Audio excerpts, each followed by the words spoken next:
أعوذ بالله السميع العليم من الشيطان الرجيم من همزه ونفخه ونفثه بسم الله الرحمن الرحيم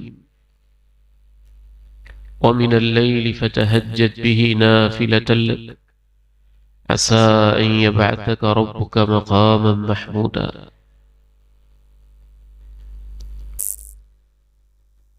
رات کو اٹھنا، قیام کرنا، نفلی نماز پڑھنا، اسے تہجد کہتے ہیں۔ تہجد کا بنیادی معنی ہی یہ ہوتا ہے نیند کو قربان کرنا اور اللہ کی خاطر بیدار ہو جانا۔ اسی نماز کو قیام اللیل بھی کہتے ہیں۔ قیام کھڑے ہونا، اللیل رات، یعنی رات میں اللہ کے سامنے کھڑے ہونا۔ اسی نماز کو صلاۃ اللیل بھی کہتے ہیں۔ صلاۃ کا معنی نماز، اللیل کا معنی رات، رات میں نماز پڑھنا۔ اور چونکہ اس نماز کے آخر میں وتر پڑھا جاتا ہے، اس لیے اس نماز کو صلاۃ الوتر بھی کہہ دیتے ہیں۔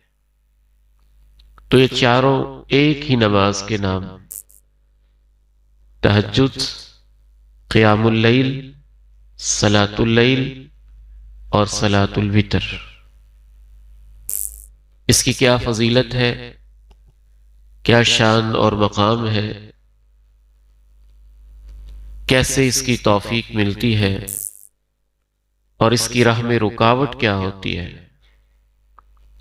سب سے پہلی بات یہ ذہن میں رکھیے، رسول اللہ صلی اللہ علیہ وسلم ارشاد فرماتے ہیں، افضل الصلاة بعد الصلاة المکتوبہ، فرض نمازوں کے بعد جس نماز کا سب سے زیادہ ثواب ملتا ہے اور اللہ کے ہاں سب سے زیادہ فضیلت والی ہے، الصلاة فی جوف اللیل، وہ نماز ہوتی ہے جو رات میں پڑھی جاتی ہے۔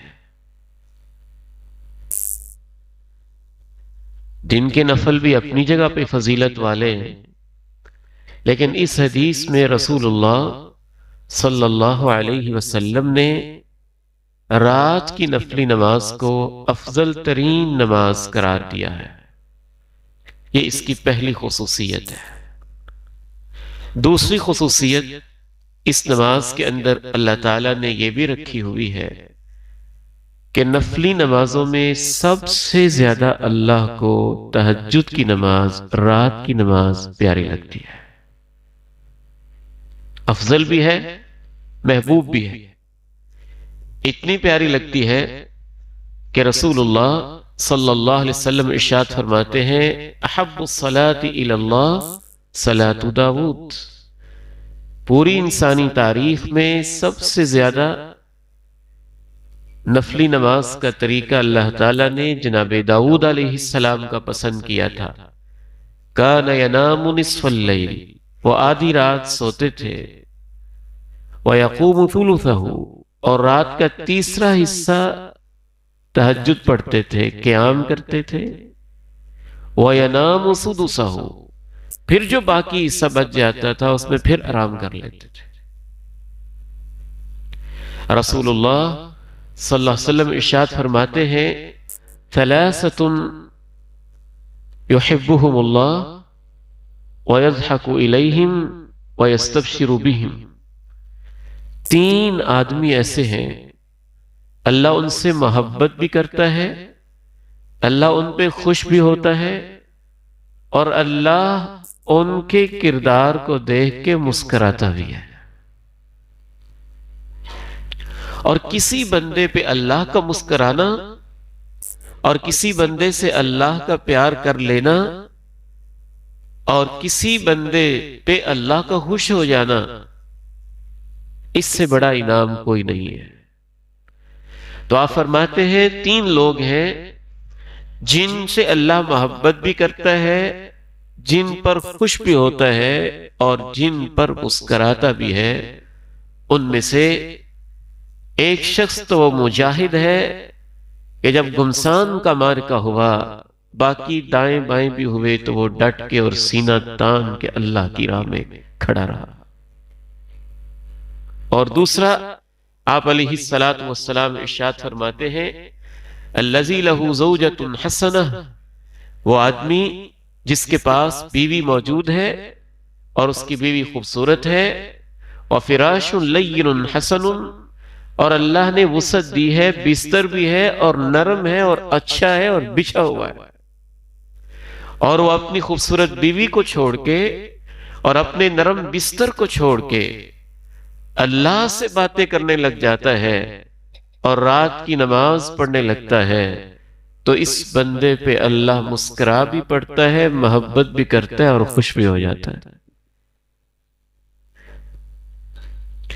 نہ صرف یہ کہ خوش ہوتا ہے، بلکہ اللہ اپنے فرشتوں سے کہتا بھی ہے دیکھو تو صحیح یہ میرا بندہ، اس کا انداز کیسا ہے، اس نے اپنی خواہش کو چھوڑ کے مجھ سے باتیں کر رہا ہے اور میرے سامنے قیام کر رہا ہے۔ اور آپ کو بتاتا چلوں کہ اللہ کی محبت کا مطلب کیا ہوتا ہے۔ جب کسی سے اللہ محبت کرتا ہے تو اس کی محبت کوئی ایک معمولی بات نہیں ہوتی، وہ کائنات کا بہت بڑا واقعہ ہوتا ہے اور بہت بڑی حقیقت ہوتی ہے۔ رسول اللہ صلی اللہ علیہ وسلم ارشاد فرماتے ہیں ان اللہ اذا احب عبدا نادى جبریل، جب اللہ کسی بندے سے محبت کرتا ہے تو اللہ جبریل کو آواز دے کے کہتے ہیں جبریل مجھے اس بندے سے محبت ہے۔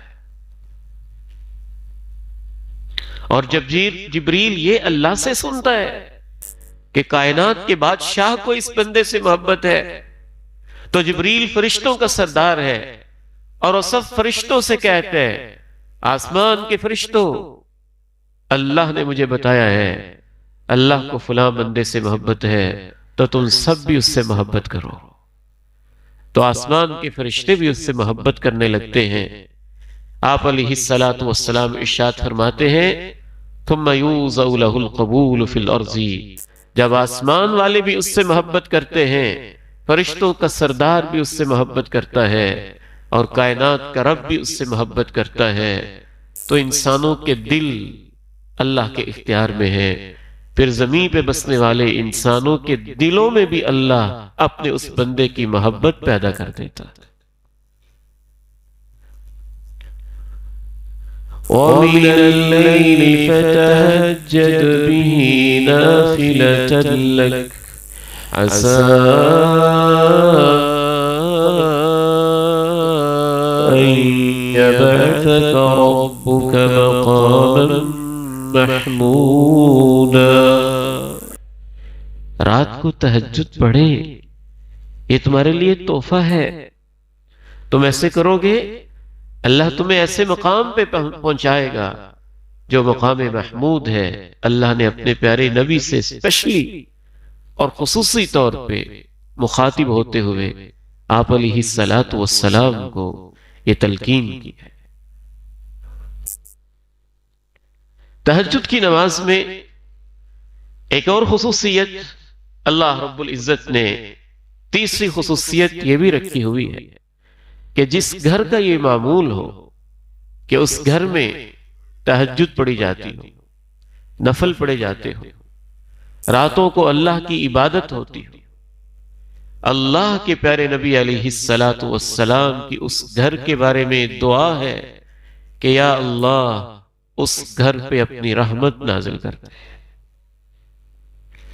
رسول اللہ صلی اللہ علیہ وسلم ارشاد فرماتے ہیں رحم اللہ رجلا قام من اللیل، یا اللہ میرے اس امتی پہ رحم کرنا جو رات کو اٹھ کے تیرے سامنے کھڑے ہو کے نماز پڑھتا ہے، وَأَيْقَظَ امرأته، اور پھر اپنی بیوی کو بھی بیدار کر دیتا ہے، فَإِنْ أَبَتْ، اگر وہ کسی وجہ سے بیدار نہیں ہوتی، نَضَحَ فِي وَجْهِهَا الْمَاء، تو اس کے چہرے پہ پانی لگاتا ہے۔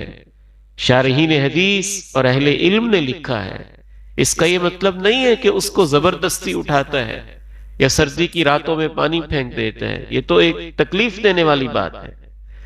اگر میاں بیوی کی آپس میں اتنی فرینکنس ہے، ان کی آپس میں اتنی محبت ہے، ان کا آپس میں اتنا تعلق اچھا ہے، پیار اور محبت کے ساتھ ہاتھ کو گیلا کر کے اس کی پیشانی پہ، اس کے چہرے پہ لگا کے محبت سے کہتا ہے کہ اٹھیں، اللہ کو بھی راضی کر لیں، اللہ کے سامنے کھڑی ہو جائیں۔ آپ فرماتے ہیں جس گھر کے اندر شوہر خود قیام کر کے اپنی بیوی کو ایسے اٹھائے، یا اللہ میں تیرا نبی دعا کرتا ہوں، اس پہ اپنی رحمتیں نازل فرماتے ہیں۔ پھر آپ ارشاد فرماتے ہیں رحم اللہ امرأتن، یا اللہ اپنی اس بندی پہ، میری امت کی اس عورت پہ بھی رحم کرنا، قامت من اللیل، جو رات کو اٹھ کے نفل نماز پڑھتی ہے، پھر وہ اپنے خاوند کو بھی جگاتی ہے، لیکن اگر اس کا خاوند نہیں جاگتا تو وہ بھی پانی اس کے چہرے پہ لگاتی ہے۔ اہل علم نے اس کی بھی وضاحت کی کہ وہ بھی اسی محبت کے ساتھ، پیار کے ساتھ، نرمی کے ساتھ، اخلاق کے ساتھ وہ اس کو بیدار کرتی ہے۔ امام کائنات فرماتے ہیں یا اللہ میری امت کی اس عورت کے اوپر تو اپنی رحمتیں نازل فرما دے۔ تو تہجد کی نماز میں یہ تیسری خصوصیت رکھی ہے اللہ تعالی کہ اللہ اس گھر پہ اپنی رحمت نازل کرتا ہے، اس جوڑے پہ اللہ تعالی اپنی رحمتوں کا نزول فرماتا ہے۔ خود رسول اللہ صلی اللہ علیہ وسلم ایک رات اچانک بیدار ہو گئے، ہماری مائیں ابھی آرام کر رہی تھیں، تو آپ نے اس گھبراہٹ کے عالم میں کہا ازفت الازفہ، قیامت آنے ہی والی ہے، اور اپنی پوری حشر سامانیوں کے ساتھ آ رہی ہے۔ من یوقظ صواحب الحجر، ان کمروں میں آرام کرنے والیوں کو بیدار کون کرے گا؟ ان کو کون جگائے، کون آرام کرے گا؟ اللہ کے نبی علیہ السلام کے گھر میں ہماری مائیں کثرت سے اللہ کی عبادت کرنے والی تھی، کثرت سے اللہ کے سامنے کھڑی ہونے والی تھی، کثرت سے نفل پڑھنے والی تھی، کثرت سے اللہ کو یاد کرنے والی تھی، کثرت سے صدقہ و خیرات کرنے والی تھی۔ ایک چوتھی خصوصیت تہجد کی نماز میں اللہ رب العزت نے یہ رکھی ہے کہ قیامت کا دن جس سے پریشانی والا کوئی دن نہیں ہے، اور جس دن انسان اتنے پریشان ہوں گے کہ انسان اپنے خوبصورت ترین، محبوب ترین بیٹے کو بھی دیکھ کے اس سے بھاگے گا اور جان چھڑائے گا، پہچانے گا ہی نہیں، رشتہ داریاں ختم ہو جائیں گی۔ اس وقت ایک نماز ایسی ہوگی جو اس بندے کے پاس آئے گی اور اللہ کی عدالت میں اس کے حق میں سفارش کر رہی ہوگی کہ اللہ اپنے اس بندے کے لیے آسانی کرتے ہیں۔ وہ تہجد کی نماز ہے۔ رسول اللہ صلی اللہ علیہ وسلم ارشاد فرماتے ہیں الصیام والقرآن یشفعان للعبد یوم القیامہ، قیامت کے دن روزے اور قرآن دونوں ہی اللہ کے حضور سفارش کریں گے۔ روزہ تو یہ کہے گا انی منعتہ الطعام بالنہار، یا اللہ دن میں نے اس کو کھانے نہیں دیا تھا، پینے نہیں دیا تھا۔ اور قرآن کیا کہے گا منعتہ النوم باللیل، یا اللہ میں نے رات اس کو سونے نہیں دیا تھا۔ مطلب کیا ہے کہ رات کو اٹھ کے یا اس نے قرآن پڑھا، اور خصوصاً نماز کے اندر تلاوت کی، نماز کے اندر اس نے قرآن پڑھا، جیسا کہ ہم رمضان کی راتوں میں پڑھتے ہیں۔ یہ تو پوری زندگی کا بندہ مومن کا ایک معمول ہوتا ہے، ہم صرف اس کو رمضان کے ساتھ خاص سمجھ بیٹھے ہیں۔ تو قرآن اور نماز، قرآن اور روزہ دونوں ہی سفارش کریں گے۔ آپ علیہ السلام پھر خوشخبری دیتے ہیں فَيُشَفَّعَانِ، اللہ ان دونوں کی سفارش ہی قبول کر لے گا۔ اصل مسئلہ یہی ہے کہ ہم لوگ آخرت کو بھولے ہوئے ہیں، ہمارے اندر کوتاہیاں اور غفلتیں اس قدر زیادہ ہیں کہ لاشیں اٹھا کے بھی اپنا مرنا یاد نہیں ہے، اور سب کچھ سوچ کر بھی میدان محشر کی ہولناکیاں ہمیں یاد نہیں۔ رسول اللہ صلی اللہ علیہ وسلم ایک قبر کے پاس سے گزرے تھے، ابھی تازہ تازہ بنی تھی، تو آپ نے صحابہ سے پوچھا تھا کیا تم جانتے ہو کہ قبر والا اس وقت کیا چاہتا ہے؟ پھر آپ نے ارشاد فرمایا رکعتان مما تنفلون وتحقرون احب الیہ من بقیت دنیاکم هذه، دو نفل جن کو تم معمولی سمجھتے ہو، اس قبر والے سے پوچھو، اس کے نزدیک تمہاری باقی ساری دنیا سے اس کو وہ نفل پیارے لگتے ہیں۔ رب لولا أخرتني إلى أجل قريب فأصدق وأكن من الصالحين ولن يؤخر الله نفسا إذا جاء أجلها والله خبير بما تعملون۔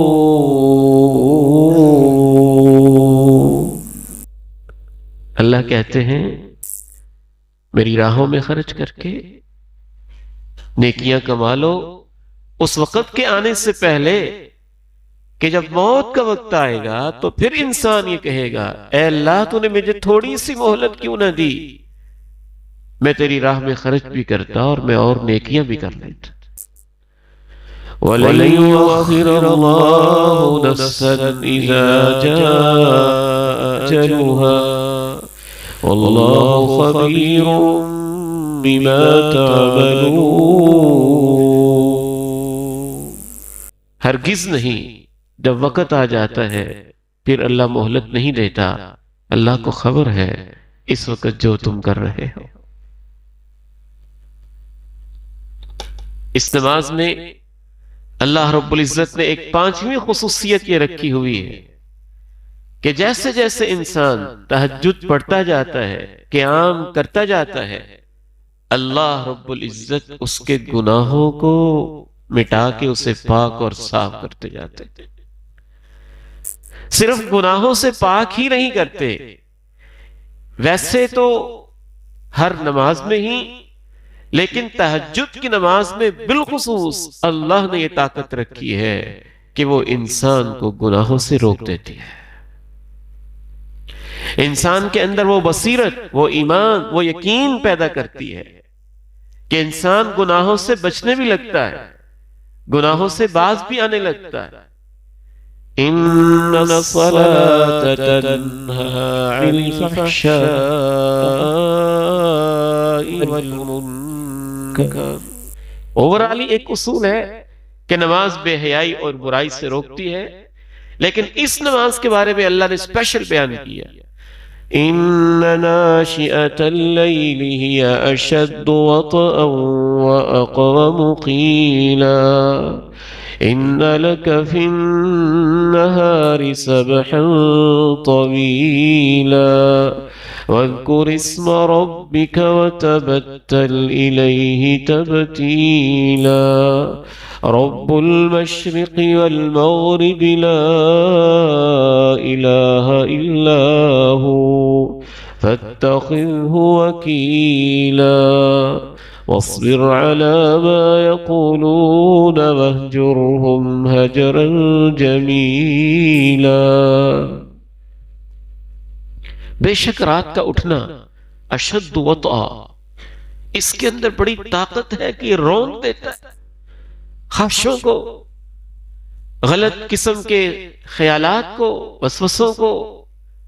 اس کے اندر یہ طاقت ہے اقوام قیلا، تمہاری گفتار کو ٹھیک کر دیتا ہے، زبان کو ٹھیک کر دیتا ہے۔ اللہ رب العزت نے تہجد کی نماز کی ایک خاص صفت بیان کی ہوئی، خاص اللہ نے اس میں خوبی رکھی ہے۔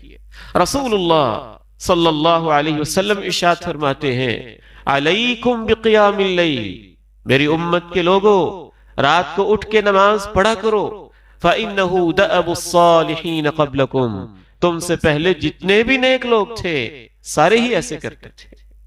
پھر آپ ارشاد فرماتے ہیں رات کو اٹھ کے نماز پڑھا کرو، یہ جو رات کو اٹھ کے نماز پڑھنا ہے قربۃ الی ربکم، اس سے تمہیں اپنے رب کا قرب نصیب ہوگا۔ پھر آپ نے ارشاد فرمایا مکفرۃ للسیئات، یہ رات کو اٹھنا اور رات کی نماز تمہارے گناہوں کو مٹانے والی ہے۔ پھر آپ نے یہ بھی ارشاد فرمایا منہات عن الاسم، رات کو اٹھ کے نماز پڑھنا گناہوں سے روکنے والی نماز ہے۔ تو ایک ہی حدیث میں آپ نے تہجد کی نماز کے بارے میں یہ بھی کہا کہ سلف صالحین نیک لوگ ایسے ہی کرتے رہے ہیں، یہ بھی کہا تمہیں رب کا قرب ہوگا، یہ بھی کہا گناہ مٹیں گے، اور یہ بھی بتا دیا کہ یہ تمہیں گناہوں سے روکنے والی بھی ہے۔ آگے بڑھیے، تہجد کی نماز میں اللہ رب العزت نے ایک چھٹی خصوصیت یہ بھی رکھی ہوئی ہے، گناہ تو مٹ گئے، انسان گناہوں سے رکا بھی، اس کی گفتار بھی بہتر ہوئی، کردار کے اندر بھی شفافیت آئی، تو اس کا نتیجہ کیا ہوگا؟ ایک چھٹی بہت بڑی اس کے اندر خصوصیت یہ ہے کہ جیسے جیسے وہ تہجد پڑھتا جائے گا ویسے ویسے اس کے درجے اوپر اٹھتے جائیں گے، اوپر اٹھتے جائیں گے۔ سب سے زیادہ اللہ کے حضور کھڑے ہونے والے ہمارے پیارے نبی علیہ الصلوۃ والسلام تھے۔ رات کو اتنا کھڑا ہوتے، اتنا لمبا قیام کرتے کہ آپ کے پاؤں مبارک میں سوجن پڑ جاتی، سوجن پڑ جاتی۔ تو سب سے زیادہ مقام بھی اللہ نے آپ کو دیا ہوا ہے۔ اس آیت پہ ذرا آپ نے غور کرنا ہے، دو باتوں کو کیسے مفسرین نے جوڑا۔ وَمِنَ اللَّيْلِ فَتَهَجَّدْ بِهِ نَافِلَةً لَكَ عَسَىٰ أَن يَبْعَثَكَ رَبُّكَ مَقَامًا مَحْمُودًا۔ اے میرے پیارے نبی، رات کو اٹھ کے تہجد پڑھا کرو، اللہ تمہیں مقام محمود دے گا، مقام محمود دے گا۔ مقام محمود کے اندر ایک چیز تو یہ شامل ہے کہ کل قیامت کے دن جب ساری دنیا اکٹھی ہوگی، جناب آدم کے پاس جائیں گے، وہ سفارش سے معذرت کر لیں گے، جناب نوح کے پاس جائیں گے، جواب ہو جائے گا، جناب ابراہیم کے پاس جائیں گے، جواب ہو جائے گا، موسیٰ عیسیٰ کے پاس جائیں گے، جواب مل جائے گا۔ تو آپ کہیں گے میں اللہ کے حضور سفارش کرتا ہوں، اور آپ سجدے میں گر پڑیں گے۔ جیسے ہی آپ سجدے میں گر پڑیں گے اور آپ سفارش کریں گے، کائنات کے ہر شخص کی زبان کے اوپر اللہ کے نبی کی اس وقت تعریف جاری ہو رہی ہوگی کہ اس نبی کو اللہ نے کیا مقام دیا ہے۔ اس لحاظ سے اس کو مقام محمود کہا جاتا ہے کہ میدان محشر میں سب کو اللہ بتائیں گے کہ میرے اس نبی کا مقام کیا ہے۔ اور مقام محمود جنت کے اندر ایک ایسا مقام ہے جو اللہ نے پوری کائنات میں صرف ایک ہی ہستی کے لیے رکھا ہوا ہے۔ آپ فرماتے ہیں کہ مجھے امید ہے کہ وہ میں ہوں گا۔ تو اس مقام محمود کے تذکرے سے پہلے اللہ نے تہجد کا تذکرہ کیا۔ وَمِنَ اللَّيْلِ فَتَهَجَّدْ بِهِ نَافِلَةً لَكَ عَسَىٰ أَن يَبْعَثَكَ رَبُّكَ مَقَامًا محمودا۔ ایک ایک سجدہ آپ کو اوپر اوپر لے کے جاتا ہے، اوپر اوپر لے کے جاتا ہے، حتیٰ کہ ربیعہ بن کعب الاسلمی رضی اللہ تعالی عنہ نے جب اللہ کے نبی علیہ السلام نے ان سے پوچھا کیا چاہتے ہو، اللہ کے نبی کی خدمت کرنے والے تھے، تو حضرت ربیعہ بن کعب الاسلمی رضی اللہ تعالی عنہ نے کہا اسألک مرافقتک فی الجنہ، میں یہ چاہتا ہوں جیسے دنیا میں آپ کے ساتھ ہوں جنت میں بھی آپ کا ساتھ مل جائے۔ تو آپ نے کیا فرمایا؟ اعنی علی نفسک بکثرۃ السجود، اگر جنت میں میرا ساتھ چاہتے ہو تو زیادہ سے زیادہ پھر سجدے کیا کرو، زیادہ سے زیادہ سجدے کیا کرو۔ تو تہجد کی نماز میں اللہ رب العزت نے چھٹی خصوصیت یہ رکھی ہوئی ہے کہ انسان کو اللہ کے قریب کر دیتی اور انسان کے درجات بلند ہوتے جاتے ہیں۔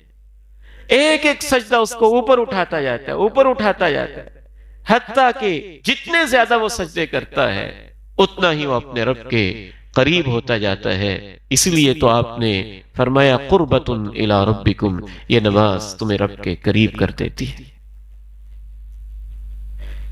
ایک ساتویں خصوصیت اللہ رب العزت نے اس نماز کے اندر ایسی رکھی ہے کہ اس پہ انسان جتنا بھی سوچتا ہے حیران رہ جاتا ہے۔ فجر کی اذان مؤذن دیتا ہے، ظہر کے لیے مؤذن بلاتا ہے، عصر کے لیے مسجد کے میناروں سے آواز آتی ہے حی علی الصلاۃ، نماز کی طرف آ جاؤ۔ مغرب کا وقت ہوتا ہے تو ہمارے جیسا ایک انسان ہی رب کی کبریائی کا اعلان کرتا ہے حی علی الصلاۃ۔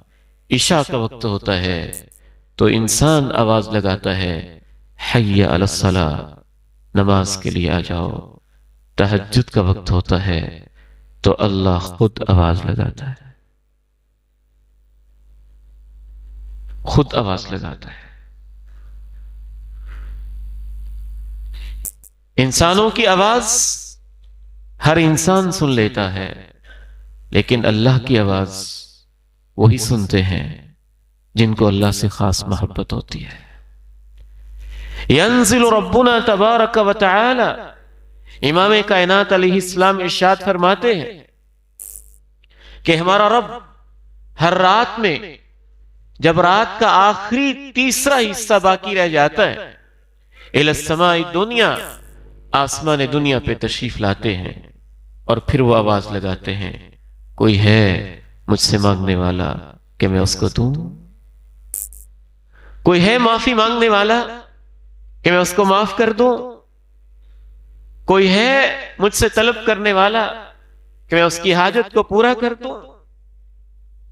یہ آواز اللہ تعالیٰ خود لگاتے ہیں، محبت کے ساتھ لگاتے ہیں، اپنے بندوں پہ رحم کرتے ہوئے لگاتے ہیں۔ تو جو اس کو سنتے ہیں وہ بھی اللہ کے خاص بندے ہی ہوتے ہیں۔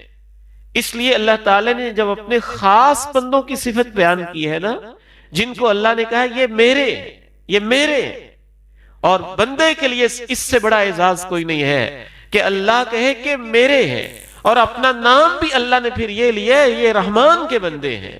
تو ان کی صفت بیان کرتے ہوئے اللہ نے کیا کہا؟ وَعِبَادُ الرَّحْمَنِ الَّذِينَ يَمْشُونَ عَلَى الْأَرْضِ هَوْنًا وَإِذَا خَاطَبَهُمُ الْجَاهِلُونَ قَالُوا سَلَامًا۔ ان کی صفتوں میں اللہ نے یہ خاص کہا وَالَّذِينَ يَبِيتُونَ لِرَبِّهِمْ سُجَّدًا وَقِيَامًا۔ یہ وہ تھے جن کی راتیں گزرتی تھیں کبھی سجدے میں کبھی قیام میں۔ تہجد کی نماز کی ایک آٹھویں اور آخری خصوصیت بیان کر کے انشاءاللہ ہم گفتگو کو سمیٹتے ہیں اور آخری حصے کی طرف بڑھتے ہیں کہ اس کی توفیق کیسے ملتی ہے، کیا اس کا طریقہ ہے۔ آٹھویں خصوصیت اس نماز کے اندر اللہ رب العزت نے رکھی ہوئی ہے، حدیث کو ملایا جائے، قرآن کی آیات کو ملایا جائے تو یہ بات سمجھ میں آتی ہے کہ جو سب سے آخری جو جنتی ہے اللہ تعالیٰ نے اس کو دنیا کے بادشاہ سے 15 گنا بڑی بادشاہت اور 15 گنا بڑی جنتیں دی، سب سے چھوٹا جنت۔ تو حضرت موسیٰ نے اللہ سے پوچھا کہ یا اللہ وہ جو پھر اعلیٰ جنتی ہیں ان کے لیے کیا ہوگا؟ تو اللہ نے فرمایا اولئک الذین اردت، یہ وہ ہیں جن کو میں نے خود چاہا ہے، غرست کرامتہم بیدی، ان کی میزبانی کے انتظام میں نے اپنے ہاتھوں سے جنت میں کیے ہوئے ہیں، اور انتظام کرنے کے بعد میں نے ان پہ مہر لگا دی ہے، اور مہر لگانے کے بعد پھر کسی انسان کو پتہ ہی نہیں، نہ کسی آنکھ نے وہ دیکھا ہے نہ کسی کان نے وہ سنا ہے، نہ کسی دل میں وہ سوچ ہی آئی ہے۔ جو میں نے ان کے لیے رکھا ہے وہ سوچا بھی نہیں جا سکتا۔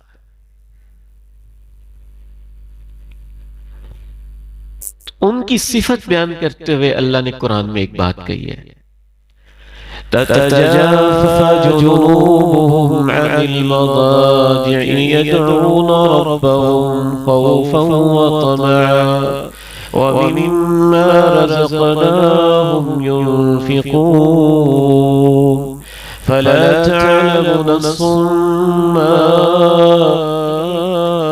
أخفي لهم من قرة أعين جزاء بما كانوا يعملون۔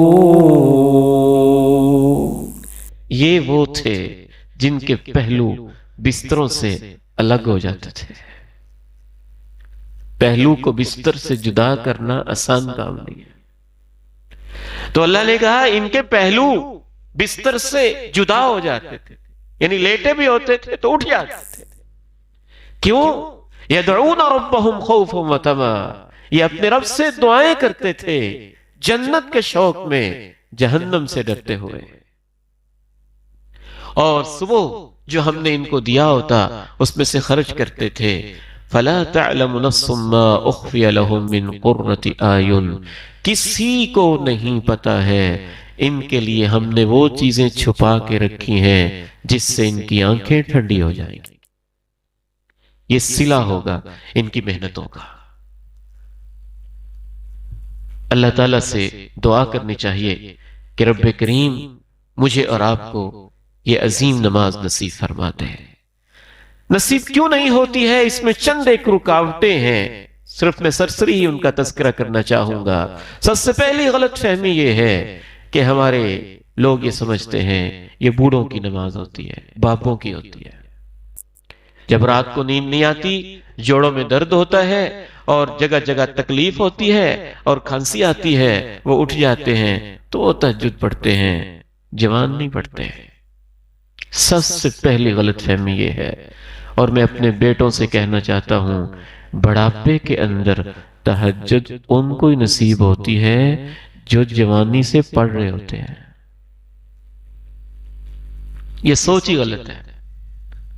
جس کو جوانی سے اٹھنے کی عادت نہیں ہے وہ 80 سال کی عمر میں بھی ساری رات کھانستا رہے گا، تہجد نہیں پڑھے گا۔ جس نے جوانی سے اپنے آپ کو عادت نہیں ڈالی ہے وہ 70 سال کی عمر میں بھی مشکل سے اٹھے گا۔ اس لیے یہ آپ کی غلط فہمی ہے کہ یہ بابوں کی نماز ہوتی ہے۔ والدہ محترمہ رحمہ اللہ مجھے فرمایا کرتی تھیں کہ بیٹے جب میں آپ کے والد کے گھر میں آئی، عمر تھوڑی تھی، کچھ 14-15 سال ہوگی، اتنی عمر ہوگی، چھوٹی عمر میں اس دور میں شادیاں ہوتی تھیں۔ فرماتی ہیں آپ کے ابا جی نے مجھ سے وعدہ لیا تھا کہ جو بھی ہو جائے 2 نفل رات کو نہیں چھوڑنے ہیں۔ کہتے ہیں اس وقت سے عادت اللہ نے ایسی ڈالی ہے کہ الحمدللہ کبھی چھوٹی نہیں ہے۔ جو ان کی آخری رات ہسپتال میں تھی، مجھے تو یاد ہے وہ منظر، اس رات بھی انہوں نے تھوڑا سا بھی جب موقع ملا تو نفل پڑھے تھے۔ تو یہ ان کو نصیب ہوتی ہے جو جوانی سے شروع کرتے ہیں۔ یہ غلط فہمی ہے، اس غلط فہمی کی وجہ سے انسان محروم رہ جاتا ہے۔ اور دوسری رکاوٹ جو اس راہ کے اندر بنتی ہے وہ یہ ہے کہ لوگ سمجھتے ہیں تہجد کتنی مشکل ہوتی ہے، اس کا پتہ نہیں کیا طریقہ ہوتا ہے، کیسے پڑھتے ہیں۔ اتنی آسان نماز ہے۔ جب ایک آدمی نبی علیہ السلام سے یہی پوچھنے آتا ہے تہجد کیسے پڑھتے ہیں، اتنا آسان طریقہ، آپ نے کہا صلاۃ اللیل مثنی مثنی، 2 رکعتیں پڑھو، پھر 2 پڑھو، پھر 2 پڑھو، اور جب ہو کہ بس وہ ہونے والی ہے پھر 1 رکعت وتر پڑھ لو۔ اس کو تہجد کہتے ہیں۔ یہ اللہ کے نبی کا بتایا ہوا طریقہ ہے۔ وہ پوچھنے ہی آیا تھا تہجد کیسے پڑھتے ہیں، تو آپ نے کہا 2 نفل پڑھو، پھر 2 پڑھ لو، پھر 2 پڑھ لو، اور جب لگے کہ اب صبح ہونے والی ہے پھر 1 رکعت وتر پڑھ لو۔ اسی کو تہجد کہتے ہیں۔ ایک تیسری غلط فہمی ہمارے ہاں یہ پائی جاتی ہے کہ یہ لازمی ہوتا ہے کہ 11 رکعتیں ہی پڑھے، ثواب زیادہ اس میں ہے، فضیلت اس میں ہے، سنت اس میں ہی ہے کہ نبی علیہ السلام 11 ہی پڑھا کرتے تھے، دو دو دو کر کے آخر میں ایک وتر، اسی طرح 11 رکعتیں ہو جائیں گی، 2 پڑھی پھر 2 پڑھی 4 ہو گئیں، پھر 2 پڑھ لی 6 ہو گئیں، پھر 2 پڑھ لی 8 ہو گئیں، پھر 2 پڑھ لی 10 ہو گئیں، آخر میں ایک وتر پڑھ لی 11 ہو گئی۔ کبھی کبھی وتر کے بعد بھی آپ 2 نفل پڑھ لیتے تھے بیٹھ کے تو 13 ہو جاتی تھی، کبھی تہجد شروع کرنے کے لیے مختصر سے 2 رکعت پڑھ لیتے تھے تو اس طرح 13 بھی ہو جاتی تھی، تو 11 آپ کی روٹین تھی، 11 نفل پڑھنا وہی آپ کی تہجد تھی۔ لیکن یہ ضروری نہیں ہے کہ تہجد تبھی ہوگی جب آپ 11 پڑھیں گے، 11 پڑھیں گے تو زیادہ ثواب ہے، زیادہ فضیلت ہے، زیادہ اجر ہے، لیکن نبی علیہ السلام نے درجہ بندی بھی کی ہے۔ آپ نے فرمایا من قام بعشر آیات لم یکتب من الغافلین، جو رات کو اتنی سی پڑھ لے کہ اس نے بس 10 آیتیں ہی پڑھ لے نا، اللہ اپنے اس بندے کے بارے میں فرشتوں سے کہہ دیتا ہے لکھ دو میرا یہ بندہ غافل نہیں ہے۔ تو آپ کو پتہ ہے کہ سورۃ الفلق اور سورۃ الناس پڑھ لینا تو 10 آیتیں تو ان 2 سورتوں میں بھی 10 سے زیادہ ہو جاتی ہیں۔